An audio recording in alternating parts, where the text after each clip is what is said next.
ODI. It's very nice to see you on this rainy evening. I hope that in other parts of the world is sunnier. I'm sure it is.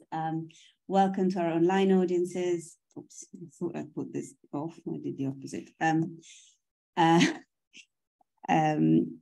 To which I'm come to towards the end of this conversation for all of you to contribute to the discussion.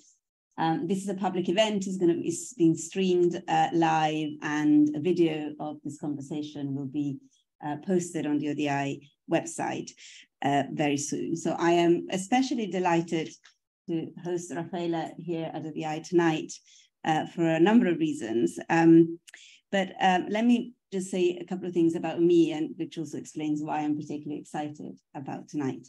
My name is Marta. I've been working at ODI for a number of years, and I had different roles. I'm currently, as some of you know, focused on trying to work at the interface of policymaking and the creative industries. But everything I've done in the last few years has been inspired and really influenced by everything I've done in the world of migration. So I worked on migration for a few years, particularly from around 2014-15, when things in Europe took a really bad turn. And I say this because this is a little bit the starting point of the story that we're going to meet tonight. And in that role, I was personally very involved, and ODI as an institution involved in the process leading out to the Global Compact for Migration that you're going to hear a lot of interesting insights about tonight. And so I was one of the non-state actors, civil society, that played a role in this UN process. And so I realized that actually, for once, we are, the think tank is the object of the research and the study. So we're talking about us rather than us talking about what happens out there. So it's a very special occasion. I also thought that after the experience of being involved in the process leading out to the GCM, it's probably going to be the first and the last of the UN processes that I'm going to spend so much time being involved in. So it's very nice to take time 5 years on with Raffaella to think about what the process was like, why it mattered, whether it still matters today, and the role the non-state actors played in the lead up to it. It's also very special because the very first conversation I ever had with Raffaella, inevitably online, was about the book. So I was one of the respondents, the people that Raffaella interviewed, and she'll tell you more, to investigate and analyze the role of non-state actors in the Global Compact for Migration. And then I also had a little role to play in the title that came to the book. This is the book. It's called Beyond States, the Global Compact for Migration and the Role of Non-State Actors and Cities, and is the book that emerges from Raffaella's PhD dissertation. But since then, Raffaella and I worked a lot together on migration-related issues, on cities. And so it's very nice to have you here to tell us more about the book. But why don't you begin by telling us more about yourself, what you do, and how this book came about, and what perhaps you're going to do next. Well, first, Marta, thanks so much for the invitation to speak about the book, but I think it's much broader in the space that we are moving of how we are working with policymakers in global processes on migration. So I'm in my full-time job, I'm the director of the migration program at the Robert Bosch Foundation, which is a German-based foundation where we work a lot on the global governance actors who are participating, that from cities to refugee and migrant-led organizations working with the UN Migration Network. But actually this academic part of my work I started before that program came into being. So it was kind of a parallel process, and I was very keen when I started the research to keep it separate. But inevitably in such a small space, people connect and interconnect, and you meet again. But I was very keen on doing academic research separate and with a different hat. Then I was doing the work as a foundation, where I'm also moving in that space as an actor. And then it's interfering, and especially when research is out, when you start learning from it, when you start talking about it. But I'm really here to say it's the two hats that I'm trying to carry with me when talking about this work and how it came about. Marta, just briefly, I had a lot of conversations with people who were engaged in the process, which was very intense. It was very fast paced. And I asked them, like, did you assess your success? How did you influence? Did you trace it? And everyone was like, no, we are so exhausted. We don't really know. We have a feeling.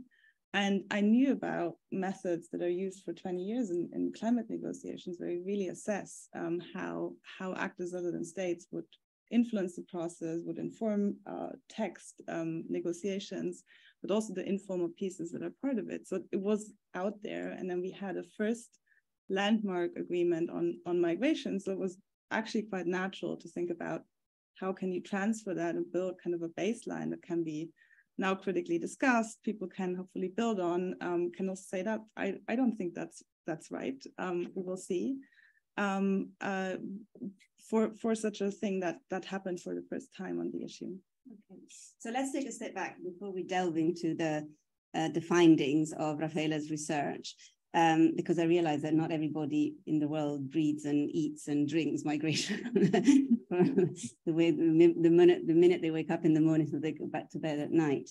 The Global Compact for Migration is a global framework agreed by UN member states in 2018 at a summit in Marrakesh, where about, I think, 163, if I remember well, then a few signed up since and a few more dropped. I don't know what the balance is, but the reason why it is referred to as a landmark agreement, because on something as controversial of migration, the idea that we could have a global compact with some level of political agreement between member states was not an easy feat. Is not something that would have been actually possible. Let's just say that the then Prime Minister of Belgium, Charles Michel, who's now the President of the European Council, had provoked a crisis of government. So he had to resign, and his government fell because he went to Marrakesh to sign this contract in an act of opposition with his own parliamentarians who were not supporting it. So this is how bad it was by the end of it. But to give you a bit more of a flavor about the importance of this agreement, and also to introduce why non-state actors and a range of actors played a critical role, I cannot think of anybody better than Ambassador David Donoghue, who is very generously joining us from LaGuardia Airport, I think, in New York. David is a very good friend of ODI, is a distinguished visiting fellow here at ODI. But importantly, David, who is now civil society and is sharing his thoughts as such, was very influential and very successful Irish diplomat. He was involved for many years in the negotiations around the Northern Ireland peace process and Good Friday Agreement on behalf of the Irish government. He's then served as Irish ambassadors in countries like Russia, Germany, and Austria. Imagine what that will be today. But then he then moved on to be the Director General of the Irish Development Agency. And so his work on international development, in fact, really shaped how Ireland became an actor in that space under his leadership. And then moved to New York to be the permanent representative of Ireland to the United Nations. And in that role, he effectively led the negotiations pretty much single-handedly for the SDGs, for the Agenda 2030. And then also negotiated the New York Declaration, which was the basis from which the Global Compact for Migration and Refugee took place. So he's a diplomat with, was an insider, who since then has taken a very active role since resigning as a state actor in this process. So David, help us briefly, while you can, before you move on to the conference, so to give us the political process and the role that different actors played. Thank you. Well, thank you, Marta. Can you hear me okay? We can hear a bit. The image is frozen right now, but we can hear your voice, so that's what really matters. Okay, great. Well, it was under your wise guidance, Marta, that I actually made the transition from lifelong diplomat to fully signed up member of civil society. So I owe you a lot. And indeed, we had a lot of common involvement in the GCM process. First of all, just a word about Raffaella's book. I think it's wonderful. I think she has managed to capture how civil society and non-state actors more generally have built up their involvement in UN negotiations, these ones that we're particularly interested in. It's by no means obvious that there would be such an involvement.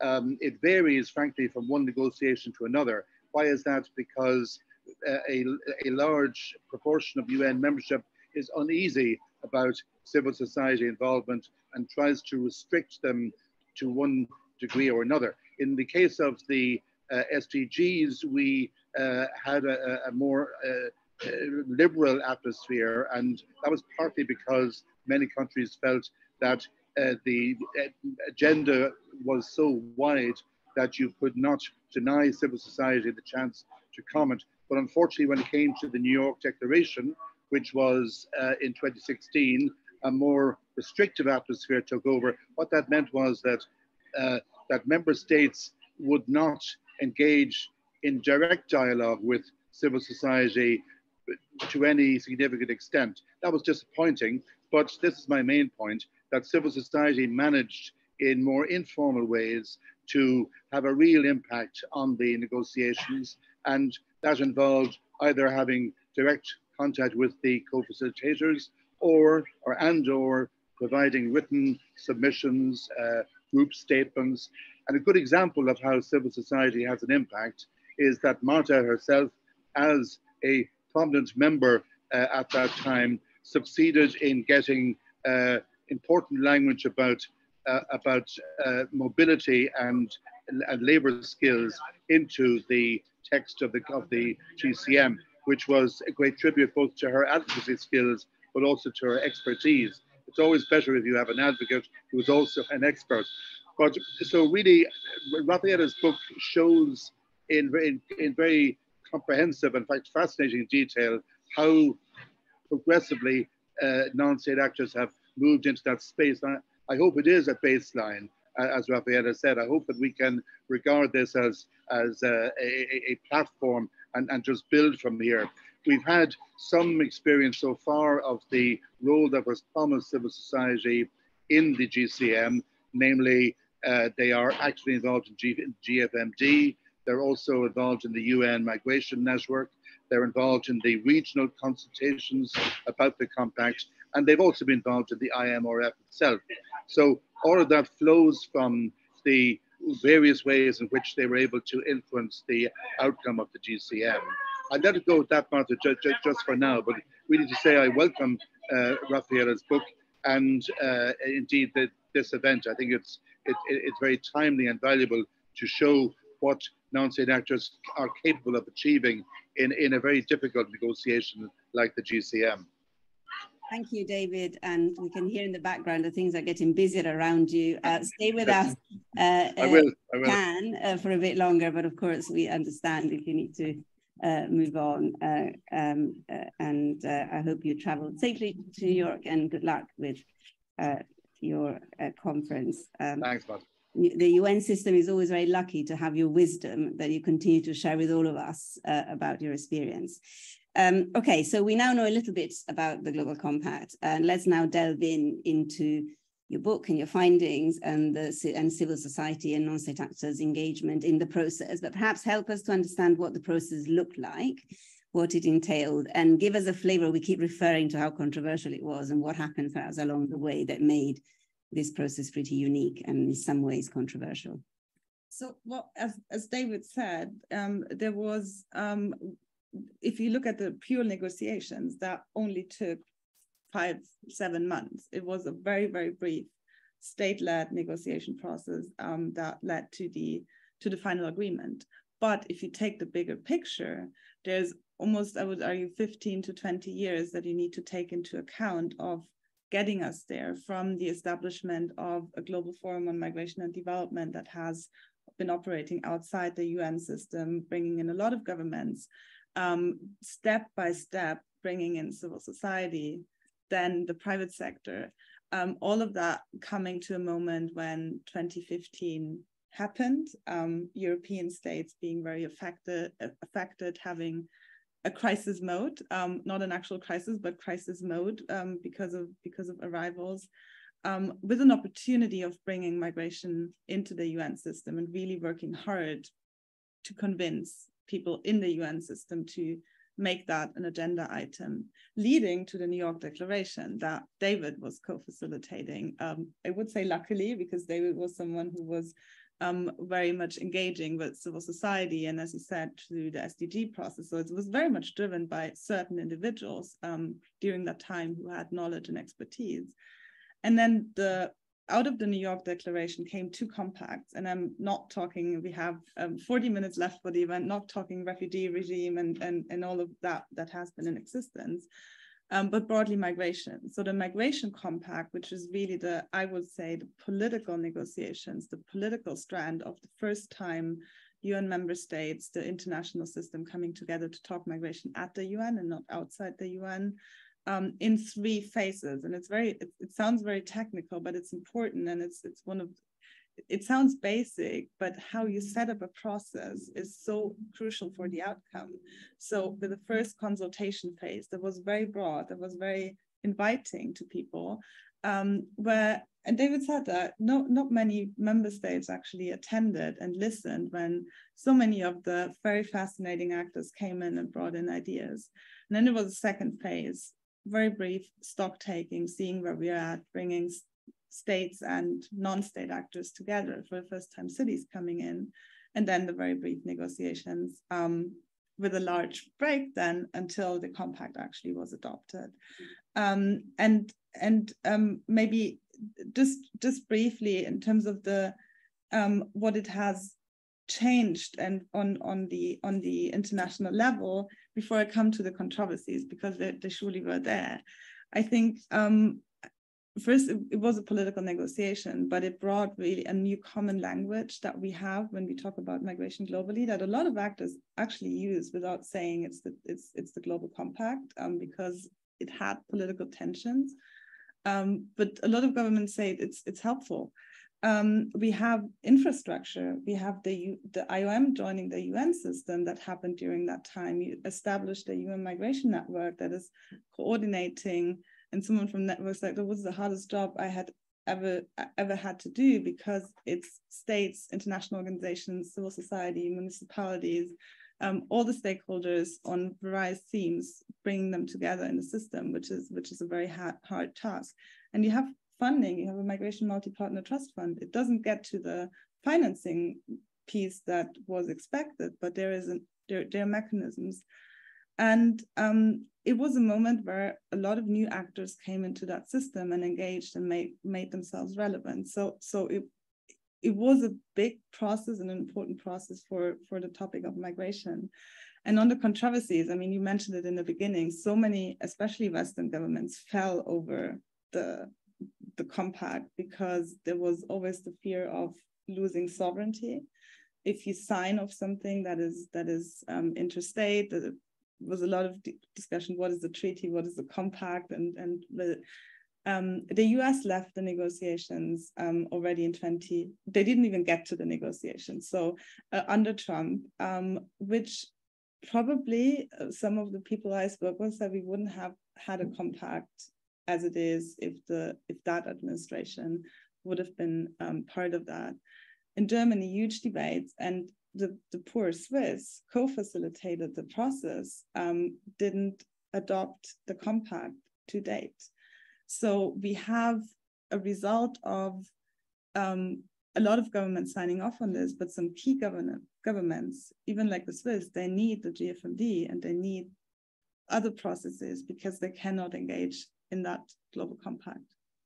It was one of the weirdest things. So you have the Swiss ambassador to the permanent representative of the UN, Jörg Lauber, with his colleague from Mexico, were the two co-facilitators who in a very personable and very intense way led this highly political process, in those 5 months. And by the time it came to adopt the compact, the seat of Switzerland was empty in Marrakesh. And so the actual, the government could not sign up to what the permanent representative had been negotiating, which is a pretty weird situation to be in. And the other sort of little story is that I don't think there are many other UN-led processes that end up with a video game with kind of a shooting down of all the Swiss and the Austrian sort of diplomats that have been involved in the process being shot down for and been held responsible for giving up on sovereignty for their country. So it was all very strange. But now that we have a flavor of this animal that the Global Compact was, and you mentioned a little bit these different phases of the negotiations, and indeed we all had this experience of being able to, behind the scene, influence the process, where it was very overt in the first phase, and then something happened during those intense political negotiations where the door was closed. There was a political negotiation with states, but still things were going on in the background. So tell us now a bit more about the findings of the role of first civil society in these different phases of the process and how effective they were. Well, I think, I spoke about this quite long consultation phase, and what effectively happened is a lot of actors and more actors came in, wrote papers, brought in ideas, and what I heard also from governments and the co-facilitation team is they read it all, which is also a certain kind of dedication to such a process. And then on the other side, from civil society, I heard a lot of frustration because they felt no governments were in the room, they didn't hear us, and we made all those submissions. But when we look at the first draft, the zero draft of the compact, that was a positive surprise for everyone. Most people we didn't believe that we would get something like this as something that is proposed to states to negotiate. And they felt their ideas reflected. And what I did in the book, and that would be too long to talk about, is with really tracing some of those ideas that were proposed and how they ended up in the zero draft and then in the final document. But for me, that speaks to how important process is, how you set up the process, how you give input, and how it's being received, and through which interlocutors. And I think the key leverage point at this stage were the co-facilitators, as was David as a co-facilitator during the New York Declaration. And that really informed the process, because that was a very high starting point where you could negotiate it down, and there were surely losses. And then from that, what I was trying to do is also develop some criteria of actually what made actors successful. And again, to me, after having been through that, they sound quite basic, but they are, in my opinion, key if you want to be successful and influential in such negotiations, which is the more clear and targeted your goals are, the clearer you know what you want and what you have to offer, the better it's received by both a co-facilitation team that is totally overwhelmed, by individual governments. So do you actually have a clear mandate and a clear objective that you go in, or is it just nice to be at the UN and do something and share something?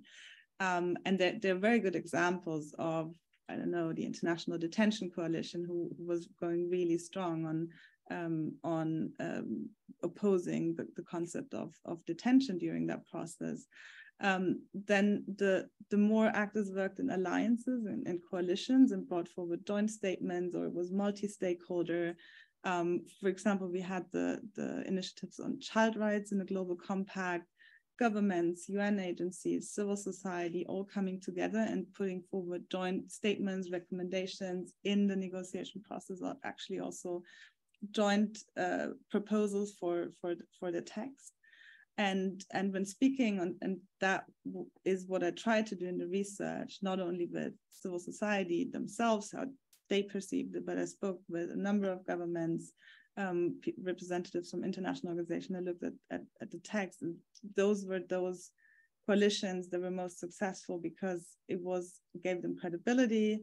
You somehow knew its balanced views, its concrete proposals, rather than a large amount of smaller groups who would all approach one person. That might be to be challenged on from the participation perspective, but in terms of effectiveness, for sure, the less dogmatic actors were perceived, the more successful. The more you come in as an expert, coming from both civil society, think tank, grassroots level, the less the more credible you seemed, rather than an activist, speaking more from a government perspective. So there are a number of things that I think are very broad, be it private sector, civil society, trade unions, to be learned from that process. And then it was very few who actually were able to influence the actual negotiations, because for that you needed the network, the knowledge of the system, knowing how to access certain people.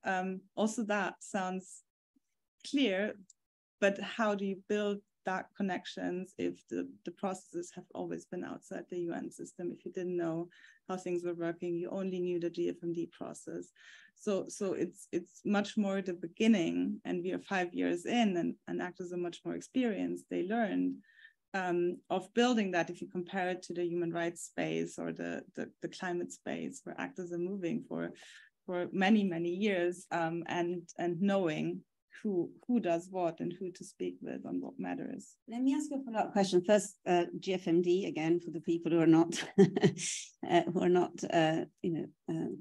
migration aficionados, is the Global Forum for Migration and Development, that in the absence of a state-led UN process on global migration before the Global Compact was a state, interstate, whatever you call it, it was basically a fora for member states and civil society to meet regularly and have an open-ended conversation on migration. It was the only space where states could have something that actually looked very much like a state-led negotiation, but in principle was not. And is a funny thing that happened. I can say this as after the Global Compact, that process became not as relevant, or there has been a lot of soul searching of what happened then on these hybrid processes that were in place before. But let me just ask you, just to give us flavors, people, because one, you could compare it to something like COP, right? The whole world goes to COP, and then there is 2 weeks where everything is happening in a big, almost like big fanfare. But here we're talking about, as you said, 5 months where all the doors literally closed, like there was no more like official mechanism. So those who you said were well connected and could do it, where were the mechanisms to continue to have, a say in the process? What do they look like? One very practically was through the co-facilitators, who would open up spaces that they didn't have to open up. They were not built in, as David said, in the beginning. In the SDG process, it was built in very technically. There were meetings that were happening during the formal negotiations that would include civil society. That didn't happen, so it was informal meetings. Again, not many governments really attended. And then it was only those who had direct connections with individual governments, negotiators, who had also questions, who needed advice, who was like, I don't understand this concept that is in the text. What does it mean? I don't think my government would agree. Can you help us change that or put forward a proposal? But for that, you had to have the connections. And also it was very expensive being in New York during that time, and a lot of smaller organizations who have actually a lot of expertise and knowledge to bring to such a process. They didn't have the resources. There were only very few funders who would support that process. And then you need to balance, is my staff time and the money, the travel money, more worth if I send that person to New York to influence whatever UN negotiation, or do I send a person to do a project directly with migrants and refugees or community building in Southeast Asia? So that reduced drastically the number of people who actually could do that. Okay. Let me I want to ask you something that we didn't discuss, but it just came up in my head, because it's interesting. You think about the processes that led to the compact. Of course, there is this official, the 3 phases that Rafaela defined. The political negotiations led to a text in the summer of 2018 that was gavelled in while Austria and Hungary were saying no way. Hungary in particular, the co-facilitator said we have a text and this is the final text. And then something quite unique, quite strange happened in this process, that rather than then being endorsed during the General Assembly that is in September, which is what normally happens with UN protocols, Morocco insisted and managed to obtain that the compact would be approved or endorsed at a special summit that took place in December 2018 in Marrakesh. So the unusual thing that happened was that between July and December, there was a bit of an open, of a moment where nothing was meant to happen because the text was final. It was just a matter of gathering again in Marrakesh. And that's where, things began to go downhill. And I'm curious about this. And I'm wondering about, because then there was another version of civil society having a big influence. Those who did the video game, those are basically sort of far-right groups that really grabbed, this moment in the autumn and said, well, behind closed doors, while nobody, without saying much, your governments are giving up sovereignty in New York and that you should put pressure. So famously, Italy in July said, totally behind this, we are endorsing it by, when Salvini had, heard rumors about it, say, our brothers, the Swiss, are not signing this, we are not going to do this either. So what was it, have you thought about the role of civil society in this larger sense during that period? I mean, I academically excluded it from that because I was like, that would be a different project. But I think it is some form of civil society, and it's some form of movement building that happened all over Europe. Especially the US was out, but probably if the US would have still been in, they would have been in that part of the movement. And for me, there was just a gap because there was no communication happening, neither from the UN properly nor from governments who were negotiating it, of speaking openly about this is an opportunity, this is something very important to us, helping us to manage migration more safe and orderly and whatever. But rather it was kept very quiet out of the concern of them falling over the compact. And exactly that happened because they didn't communicate. And in the case of Germany that I can speak to is the right-wing party brought it into the parliament, and the other parties didn't really know, and the parliamentarians didn't really know what the compact is and was, which led to a lot of confusion and no one being able to stand up to comments that were made. So for me, one of the key learnings is like when you agree to something that also adopted fast, because there's always political moment, and we learn a lot that during crisis you can also push certain policy making and you need to be prepared for that, but also, and then a window closes.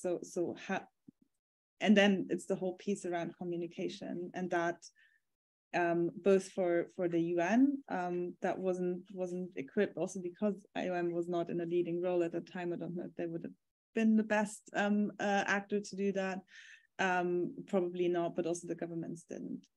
And that is why it was very important that, again, the German perspective, Chancellor Merkel back then showed up in Marrakesh, and I remember she got standing ovations from governments and civil society in the room of showing face at the adoption of the thing, whereas others were not coming because of the controversies. Her and Charles Michel's got a lot of recognition for the role. Let's go back to academic research for the second aspect of your research, and then we'll go to questions, which is cities. So, and rightly, in your book, cities are treated in a separate chapter from civil society and non-state actors, and it's something that is now close to your heart and my heart. We've been working since very, very closely with cities. Cities played, and mayors played a critical role. I always get upset when cities get referred to as civil society or non-state actors because, of course, they are a structure of the states. So in what ways was their role different from what you told us about non-state actors? So one, I think they are very distinct. I mean, they're local governments. They're part of the multi-level governments. They have their constituency. They are responsible to that constituency. So that is also something that became very clear when the US left the process. A lot of US cities were able to be mobilized with the framing of, well, the US government is out, but the cities are in such a political, controversial moment, which has been much more powerful than if 3, 5, 10 civil society organizations from the US would have been strong, which they also have been in that process. And they were distinct in many ways also during the negotiations, because initially when I started the project, I only wanted to write about non-state actors because the cities were not built in the process. as like others. They weren't really part of the consultations. They organized separately to really show up at the stock taking in a way supported by a lot of allies who wanted to have cities at the UN, including the co-facilitators who really pushed that. And then the US leaving gave cities really a lot of US cities, other cities coming in and we really want some things in the compact. So they demanded first and foremost to be heard at the UN level, which was the key advocacy point. And the second was to be recognized as local authorities as distinct from other actors.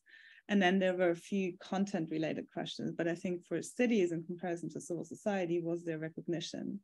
And what happened ever since is we have a Mayor's Migration Council, we have a Mayor's mechanism that's not only related to the GFMD, we have a lot of city leaders interested in also speaking about migration at the UN, also opposing their national governments, not actively, but also having a very different role and approach. The mayor of Milan, we both are working with, is speaking about global migration issues. The mayor of Bristol here in the UK. So there are other forms of leaders who came into that process, and the biggest achievement was the recognition in the UN system and the International Migration Review Forum, and that's probably also a bit forward-looking piece that was held for the first review last year in May in New York. Mayors were the biggest stakeholder groups with their delegation who came to the UN with concrete asks, with commitments they would make to implementing the Global Compact. And that really came from that movement that was built during the negotiations in 2018, building an organization who would lead on city diplomacy in 2019, and having achieved a lot in terms of narrative change, in terms of different perspective, in terms of also perceived as actors who need resources to be inclusive to all citizens. And then I think one of the things that I'm still tracing how it actually happened, and maybe Marta and also the real have ideas about that, is that I heard a lot of stories where mayors push strongly for the basic access to services, which is a principle that is established in the compact that was there from the beginning, but there was a moment in the negotiations when that was supposed to fall out because governments just said, well, we cannot give everyone basic access to services. I think COVID showed how important it is to give everyone, if you don't vaccinate a certain group of the population that lives in your city, it's not good for everyone, rather for a very selfish reason. So there, the voices of mayors and local authorities was key to maintain that, them as also officials saying we need that principles and we want to implement that principle in our city. So the voice during the negotiation was key, and Mayor Rees was one of the first mayors to ever speak at the UN and the first to speak at such a negotiation with a very powerful voice. Great. So let's conclude with a look ahead at the future. You already mentioned, and again, another, I can't think of it in English well tonight, acronym. You mentioned IMRF, that's the International Migration Review Forum, which is, and this is an interesting thing for all of us that work in development. You know how the SDGs have an annual moment at the high-level political forum every July. The most of the member states could agree on the Global Compact was a 4-year process. And this, if David was still here, it was the one that really he did not like, and it was really not good enough that there was no proper monitoring mechanisms for implementation. So we are 5 years in, 2023, so the first IMRF happened in July last year. And so 5 years in, Rafaela, where are we in terms of where do you see this role that you explained that non-state actors and cities played? What does it mean for the implementation of the Global Compact and its relevance? And where will we be in 5 years' time? So 10 years in. So I think we are not there where we could have been or where we could imagine to be. But we also managed to have an International Migration Review Forum. There would have also been a scenario where states wouldn't agree to hold such a forum because it's so politically controversial. And structures are established. As I said in the beginning, there's a lot that is there. It could be a bigger of a movement. It could be something that gets governments excited to send their reviews and their reports to the network and the midterm and showcasing what they have done. I think it's a very, I mean, before everyone arrived, Jibril, Marta, and I spoke about the UK a bit. Also, other countries are not particularly excited about additional processes and this topic in particular and reporting about it. But it's creating moments where you come together around the issue at the UN. It's creating moments where all these actors engage with each other, not every 4 years, but very regularly through the network in different settings. We have some financing mechanism in place. And I think the really biggest movement and push came from the cities and what emerged from that and how they would organize and being very pragmatic about committing to the compact and implementing it and using that framing.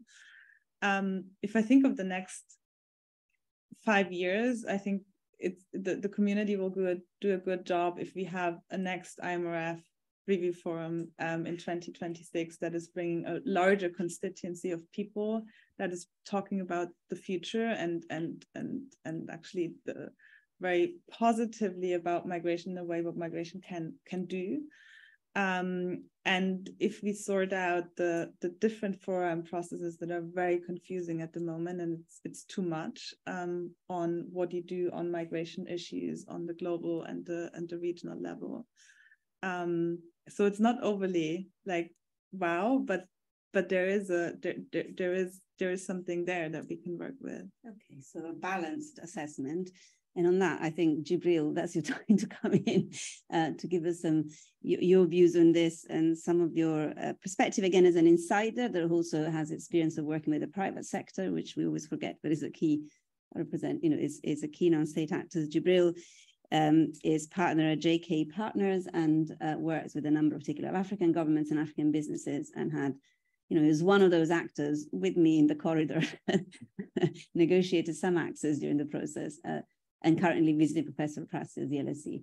So where do you think we're going with this global compact? Well, with all of the agreements, it's about to what extent one implements it. But I think, Rafaela, you mentioned even in the process, we had common language. And in your book, you've documented, I think, appropriately, the role of GFMD. All of this was almost cumulative. The fact that certain issues were not controversial was because there was trust over years of non-state actors, private sectors. Even cities were first brought in through the GFMD mechanism, and they are recognized, so they were having this dialogue. So many issues had become less controversial. The ones that have become controversial, they'd even then been introduced. I remember at the Palais des Nations very early on, the co-facilitator from Switzerland, we had a private meeting and I raised the issue of funding. And he said to me, if you want crisis in this negotiation, talk about money. That money we must not talk about money. Of course, I knew he was wrong. So the first thing I did, I don't usually publish a paper, but I published a paper with IOM to talk about money so that you break the taboo, as it were, on the controversial things so that people are familiar with it. Now, in terms of the future, that's a very interesting point because the thinking at the time of how to deal with the financing of the compact, if we have it, to actually what we have is different. For me, I didn't discover that the financing part would be in the form of a trust fund until much, much later. Because I attended all of the negotiations in New York except the first one. And I was shocked. I kind of missed the ball because the trust mechanism used is totally inappropriate, in my view, for broader funding of the compact because it's a UN structure. It is mainly UN. So all of it is UN and governments and the partners. And if you now look at it, virtually there is no independent partner involved because it's the nature of the structure. What it should have been is an open format. So all of the other parts of the sort of implementation part, I think it's that. One final observation generally, both in this one, because we all live through it, we work through it, but these global agreements and the compacts do have limitations. After 2 years of negotiation, so much work, when you agree it, it's such a euphoric moment. You think you've actually got something. Actually, you've got nothing. When you've got an agreement signed, you've got nothing. That's the beginning to try to get something. And now we've seen, despite some of the compact was able to introduce what's like pathways for legal pathways and stuff like that. And here in the UK, we are seeing the actual opposite of that. And the UK is a signatory. It's got all of that language of regular pathways. And right now in our parliament, we're running through a bill called Illegal Immigration Act. So that's where we are. Thank you, Jibril. I knew you would give us some measured and insightful views. Let me take some questions from people here in the room. And in the meantime, I forgot to mention, if those online want to put questions, not in the chat, but in the Q&A, right? And then I'll read them through the iPad here if they come through. But is somebody in the room who wants to come in first? Please state who you are, wait for the mic, otherwise I can't hear. Thank you. Thanks so much. My name is Milica Petrovic. I'm the program director of the European Program for Integration and Migration. So I have a question to trigger some thoughts, and that is, it was hinted at a little bit also by Jibril. You have the statement, but then what comes next? It's not legally binding. So how do you, and you obviously have the implementation process, but how do you see that in terms of impact and the potential for real change? And I guess also the complexity of the fact that it's not legally binding, because I remember I was working for the EU at the time at political level, and actually the EU being an observer in this process was actually using the fact that it's not legally binding to assuade first Hungary, then Belgium, also living in Belgium when the government fell. So they were actually using that to say, hush, hush, it's all fine. Like these are discussions happening at EU level. It's not going to be legally binding. It's all fine. It's going to be a nice pretext. But then at the same time, there is this massive process, and there is the, the follow-up and the engagement of so many actors. So how do you see that balance? Let's take maybe another, and then we'll come back. So one is legally binding, and going back to this point about the failures of negotiations and the misunderstandings. Any more questions in the room? Pilar? No, Pilar. Introduce yourself. Thank you. Many thanks for the presentation. This is really interesting. I'm Pilar Domingo. I'm a senior research fellow in the Politics and Governance Group. I wanted to ask a question about the negotiations from the mayor's perspective and how they navigated political loyalties with regard to their own objectives, their country's objectives, and then some of the contradictions that they will have felt about what they wanted. That would be great. Thank you. Any more questions? There's nothing online. Oh, Caterina, you want one? And then go ahead, and then another one, and then we'll go back to Raffaella. Go ahead. Hi, thanks very much for the presentation. I'm Caterina Mazzilli, and I work here at ODI in Equity and Social Policy.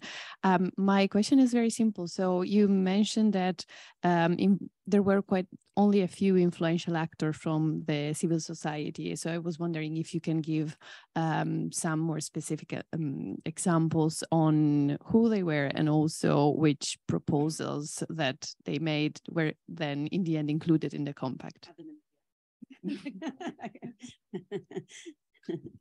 Hi there, my name's Andrew Connolly. I'm a journalist, and I've covered a few borders and migration stories, and it's really just a question about border violence and the protection of migrants' lives. There is a small provision in there in the pact, and how you review the status of that. Said this pact was formed in Morocco. Morocco has sort of forced migrants to storm the Spanish border because of an obscure disagreement with Spain, and there is instrumentalization of migration. Belarus, the EU, several EU member states, complicit in the deaths of migrants. There were 300 deaths, I think, in the last 4 days. So yeah, just a question about how, what does it really mean to a migrant trying to get from A to B, maybe not a refugee, someone who wants a sort of working opportunity, but feels forced to go through that kind of irregular process and encounter violence on the way. Thank you. We have very substantive questions. This last one you can give the more diplomatic answer. No, I'm joking. Can you? I'll come back to you, Rafaela, and then we can go back to and people from online. People, please put questions through. I'm going to start with yours, because I think you're hinting at one very important aspect of the compact. If you talk about UN and language, and as you said, it's like we haven't achieved anything in terms of helping one migrant.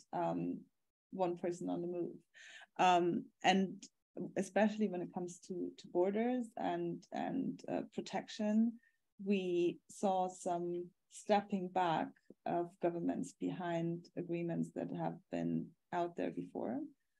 So we don't have the wording on non-refoulement in the Global Compact. We have a description around that. It was in there in the beginning. Civil society fought really hard for it. Also, UN human rights agencies fought really hard for it, because they said, well, that's something that's a basis we are working on, right? So in 2018, governments didn't agree to the named principle at that point that described it. So there is also sentiment in the compact of the time that it doesn't speak to we have to protect people who arrive at borders, and that's something else we have to look at in the compact of a time document where we stand. Probably we're in a much worse state of how governments view those things right now and how they handle it. Also sitting here in the UK, but also in terms of many other governments. And then it's probably also relating a bit to what you're asking, is like these very high level agreements, compact, non-legally binding, but there is processes to talk, and what's the logic model to actually help people on the move directly. And you can argue either way, right? And I would always ask, what if we don't have it? What if we don't have the painful and long meetings every few years or once a year where governments come, read their statement, with the long process that sits behind it of how you come to prepare such a statement with all the input that comes from the government. If that disappears from the agenda, if you don't have moments also of being challenged by civil society or other actors, or moments where you feed in ideas, moments where you collect practices that are happening all over the world, and speaking also a bit to the work that cities and mayors are doing, is they, at the last forum in New York last year, they came in with I think they framed it around commitments we are making as cities to implement the Global Compact, which was a lot of stories around how they would, apart from what their national government would do or fund, invest in protecting migrants, in investing in skills, and investing in their communities based on some of the principles that have been laid out there. Probably they would do it anyhow, but that builds kind of a movement in the framing. That's the positive note. And the other note is it's a lot of sitting and talking, and we haven't helped anyone. And that is just the reality. It's probably also that where you sit and on which end of the migration system you work. I think, and I had one question, and I know I have to move on to the other question, but I had one question in research, which is kind of highly hypothetical, is what if we didn't include all those non-governmental actors in the process? And I asked that, I think I asked it to you as well, and to Marta, I'm not sure. And I got very diverse answers, but if you boil it down, and if you think the other way around, if they were able to make some changes, if they were able to propose things, then they had somewhat of an influence, and then you need to look at it more closely.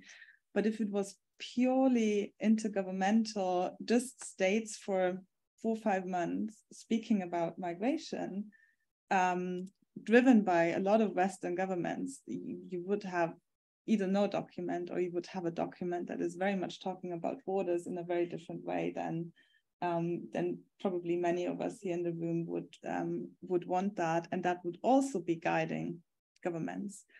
And then the legally binding argument was the same in Germany and so many other countries, which I think was a wrong, not well thought through argument at the time of what does soft law, what do compacts and things that are developed in such a way actually mean to our governments. And they mean they guide us. They mean we don't have to do everything, but they guide policies that we are developing. We are looking into that document if we are thinking about skills or participation. I mean, there's so much in there from all angles of the migration processes. There are ideas in there.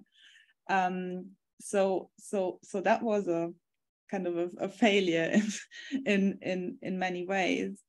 And then you have to report, and then you can still cherry pick, and that's also one of the criticisms, but you can cherry pick as Belgian government whether you focus on the skills element, or if you more want to focus on there is something in on return, you can do it, because there's not with the SDGs where you have concrete indicators. Probably will get there, I don't think so.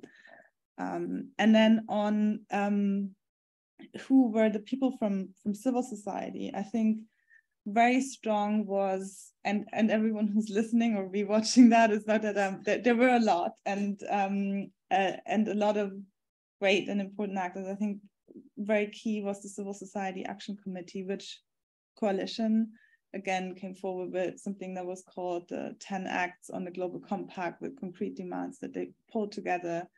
And governments I spoke with said, well, everybody read the 10 Acts because that was so well put together. We knew it's a broad coalition. Organizations that were very, as I said, very targeted, International Detention Coalition, clear goal. A lot of faith-based organizations who came with their perspectives, regional coalitions. And I think what was sticking most with governments were also very new actors, very grassroots level, who came in with a completely different and new voice, something that stuck. And I heard a lot like those civil society people who would speak actually like governments. It's this, you constantly listen to the same people and you cannot actually listen anymore. But when someone comes in and has something new to say with a different perspective, coming from telling a story in a UN context, that was actually very, very powerful. And from the mayors, at the time, they were coordinating in a very agile and small manner. I don't know, WhatsApp groups and very, very, very small coalition of cities who had to be very fast because it was a very short process. Now we have the structures in place to prepare properly for something like that. And I think my understanding is, but people might also have an opinion that they never came in as we are, except the US cities, which is a different situation, came in as we are opposing the government, but we are a level of government that is very much working with migrants and the communities in our cities, and we have something to share. And there's been a lot written also by colleagues of mine, by Janina Stirner and others, on they took on the role as very pragmatic actors, which was refreshing to hear, was a different voice. And they prepared that also quite well, and they put forward quite pragmatic statements about these are the realities and we need frameworks that fit our realities, and right now they don't. Great. It is 2 minutes past 7. I think we're going to have a drink. So let me just conclude with 2 very quick thoughts. First of all, thank you all for coming. I was going to say something at UK, and Jibril mentioned how, 5 years on, we have, the legal immigration bill being discussed in Parliament. And so it would be tempting to say, will the UK be in the same position as it was then. But the other interesting thing about the UK was the delegation from the UK that led the negotiations was led by then DFID, with the FCDO supporting, the FCO at the time supporting. And so just a thought about whether today they would be different by virtue of not having a department like DFID taking the lead on this compact. And then the second thought is that there is, and this is a bit more, a bit more positive, that yes, the compact is very much a UN document and UN process and has gone back into being managed as a UN implementation mechanism. A community was created around this. And actually those of us that worked on development and migration at the time, we were not a big community. So we did manage to get text and, and get a conversation going about both development and sustainable development as a, something goes hand in hand with the reality of human mobility, but then much more concrete examples and focus on labor migration and skills, which particularly colleagues at CGD, Michael Clements and others should be sort of recognized for. Well, today, actually last week, WDR 2023 is published from the World Bank, which actually for the first time, does a really good job at walking that thin line of recognizing the definitions of migrants and refugees, but actually talking about the premises of human mobility across poverty and conflict, and actually breaks down this idea that we're either talking about people being forced to move or people who move voluntarily, which actually goes to your point that although the Global Compact was set up as a separate process by design, to not be dealing with issues of protection of refugees, but only with voluntary labor migration effectively. What fell through the crack, of course, is everybody who's forced to move in very difficult circumstances. And so, although obviously WDR is not the same as a global agreement, but I don't think fair to say, I don't think we'll have the WDR we just had without the Global Compact as a process where some of these ideas were discussed and put to the table. So that's at least some positive note to end with. So thank you very much, Raffaella, for your research, your work, your dedication, and everything you've done since to keep this community alive and make sure that the work of the cities and of the non-state actors and others continues to deliver. So thank you all for coming. Let's have a glass of wine. And thank you for the